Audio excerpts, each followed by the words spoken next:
My name is Jim Secord, and I'm director of the Darwin Correspondence Project in the University Library at Cambridge University in England.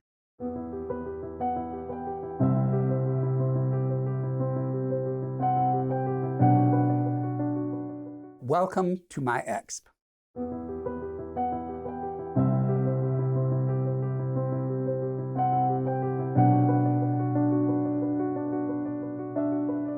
I think what it means to be human is really a crucial question for Darwin. For one thing, you get an interesting impression of this from his writings. If you read The Origin of Species, for example, there's hardly anything in it about human beings. There's one sentence where he says, light will be thrown on the origin of man and his history. And there's a few examples that involve people. But what you realize actually is that the core idea of The Origin of Species, evolution by natural selection, comes from directly thinking about humans and what it means to be human. It comes from the work of Political Economy by Thomas Malthus on the principle of population. So when Darwin was thinking about why some individuals survive in the struggle for existence and others don't make it, he was thinking about people. He was thinking about you and me. And I think it's really important to realize this, that throughout Darwin's theoretical thought and work, this question about humanity and the idea of what it means to have a mind and be part of the natural world at the same time, this is really the core for Darwin of the question he's trying to answer.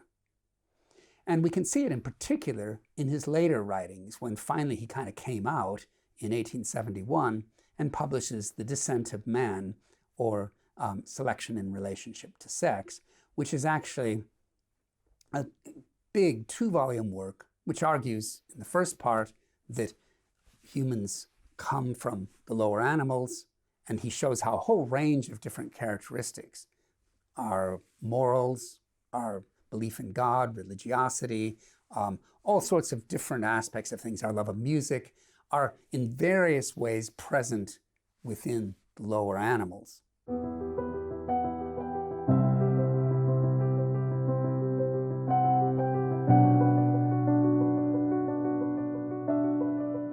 I think the other thing that we can think about with Darwin in terms of these questions about what it means to be human is the kind of things that connect us very directly to the natural world. It means, for example, we can think about our own bodies and how they are part of what we can see in the world around them, and things that seem so very much part of our own way of thinking about what it means to be human, like a smile. We can actually think that that's something that we can study in relationship to the way that evolution has actually taken place. And it's something that, in a certain sort of sense, we may share with other creatures. So Darwin is very concerned to try and show that the kinds of emotional expression that we have is something that's part, that brings us together with the animals, that our emotions and our feelings are very much part of that world that nets us into nature.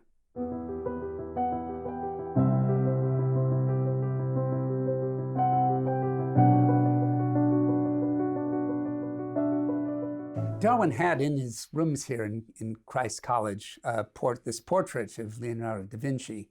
And I think many scientists today have a portrait of Charles Darwin above their desk, or it's something that they value. They have a Darwin book near them, or they think about Darwin that way.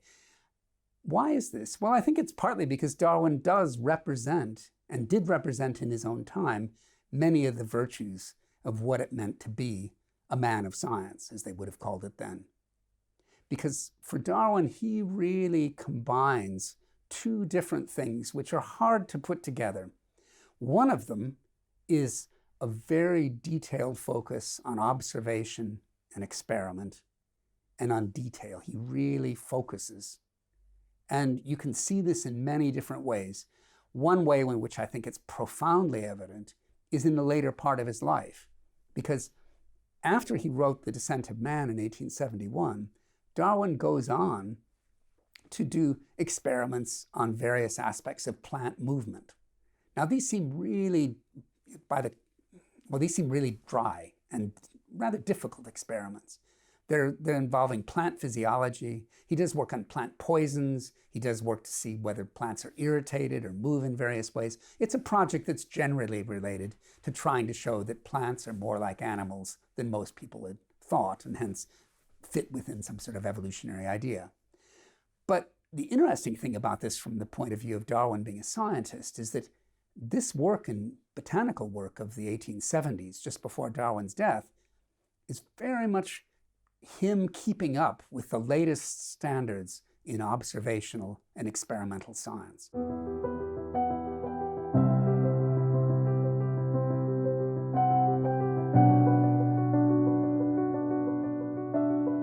So Darwin is somebody who's always coming up with ideas whenever he approaches something. I looked at some of Darwin's earliest geological notebooks on the Beagle. I was very interested to think, if you went on a trip like the Beagle and you get off in the first place, what are you going to do the first time you land? This is your big chance. Your dad thinks you're going to become a wastrel. He's really worried about you. You're there on this desert island, and what are you going to do? Well, Darwin immediately starts doing very detailed work on volcanoes, but at the same time, he's comparing them with ones that are in the Mediterranean, thousands of miles away. In other words, from the beginning, he's thinking globally, he's making these speculations. And the unusual thing about Darwin is he pulls these two different things together.